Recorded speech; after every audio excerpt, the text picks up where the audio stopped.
All right, let me break down some major takeaways that I think were issues of substance rather than style. It was rough, a lot of interruptions, a lot of arguing, a couple of angry men up there on that, well, maybe three angry men on that stage. Let's listen to the pretty remarkable exchange between President Trump directly and former Vice President Biden about packing the courts. Now, this is a radical, off-the-rails proposal that the Democrats, I think, clearly have in mind if they take the presidency, the Senate, and the House. They will pack the United States Supreme Court with 4 extra Supreme Court justices, who, of course, will all be liberals, in order to try to take back their majority of the court. It is so radical, evidently, that they don't even want to admit it at the top. And by not answering the question, I think you have your answer. Are you willing to tell the American people tonight whether or not you will support either ending the filibuster or packing the court? Whatever position I take on that, that'll become the issue. The issue is the American people should speak. You should go out and vote. You're in voting now. Vote and let your senators know how strongly you feel. Vote now. Are you going to pack the Make court? sure you, in fact, let people know He doesn't want you're to answer the senator. question. I'm not going to answer the question Why because wouldn't you answer that because question? the question You want to put is a lot of new Supreme Court justices, radical left. Will you shut up, man? Listen, who is on your list, Joe? This Who's is on your so list? Right. Gentlemen, I think This we've is ended so this. He's going to pack the unprecedented. court. We have, We're not going to give a list. we have ended this segment. We're going to move on to the second segment. That was really a productive segment, wasn't it? Well, it would have been productive if you would have answered the question, are you going to pack the court? Because for millions of Americans, that is a legitimate question. Evidently, Biden doesn't think it's a legitimate question. Here's another takeaway. Americans are very nervous about the rioting, the violence. We know that not all of the protests have been riots and violence. We know there have been many peaceful protests about police reform, about Black lives, about reform. But there have been many violent protests as well.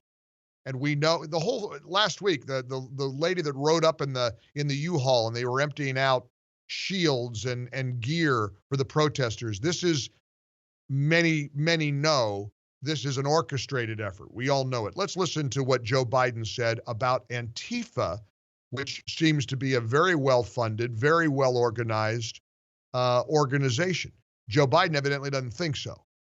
I'll tell you what. Somebody's got to do something about Antifa and the left, because this is not a right-wing problem. This is a left-wing. FBI director This is a left-wing problem. White supremacist. Antifa's an idea, not an organization. Oh, you gotta be not kidding. malicious. That's what his It's an idea. FBI director Gentlemen, said. Well, then you know what? We're done, sir. We're moving on to the next. We're moving. No matter how bad a day you're having, just remind yourself you could be Chris Wallace today. He's been around a long time, been to a lot of conventions, a lot of debates, but boy, that was a rough night. Here's the president on the issue of law and order. This is a huge, huge issue for millions of Americans, and it's a tough issue for the left, as CNN pathetically puts up the peaceful but fiery protests as the buildings are burning in the background, and President Trump went right at former Vice President Biden on this.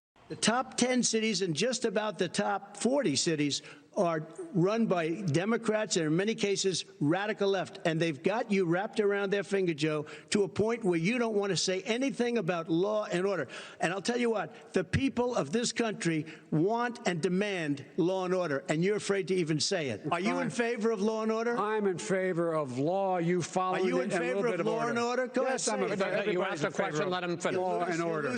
Law and order. Let him answer. Law and order with justice, where people get treated fairly. He has no law enforcement That's not support. true. Almost That's nothing. Look. Oh, really? Who do you have? Name one group that supports you. Name one group that came out and supported you. Go ahead. Think. We have time. We don't have time to do anything. We don't have time for that because I can't come up with anybody. Incidentally, did you hear, if you're listening to this show with earbuds like I am, I didn't realize Biden said initially, because Trump was talking over him, he said, I'm in favor of law and a little bit of order. I'll bet you people missed that. law and just a little bit of order. Here was what the president said about the African-American community. This was a big exchange, very powerful as well, because Black and Latino voters will figure very prominently in the 2020 election in just a few weeks. Here's what the president said about Biden's treatment of Black Americans. He did a crime bill, 1994, where you call them super predators, African Americans, the super predators, and they've never forgotten it. They've never forgotten it, Joe. No, sir, it's his 2 minutes. So you did that, and they call you a super predator, and I'm letting people out of jail now that you have treated the African American population community, you have treated the Black community about as bad as anybody in this country. You did the and that's why, if you look at the polls, I'm doing better than any Republican has done in a long time, because they saw what you did. You call them super predators, and you've called them worse than that, because you look back at your testimony over the years, you've called them a lot worse than that. And finally, there was the issue of Chris Wallace from Fox News Sunday as moderator. And when people say that Chris seemed to go a lot deeper than sort of an invisible referee, just an umpire calling balls and strikes and calling on both men and being tough on both of them, when they say that wasn't the case, I guess this is an example of what the critics mean.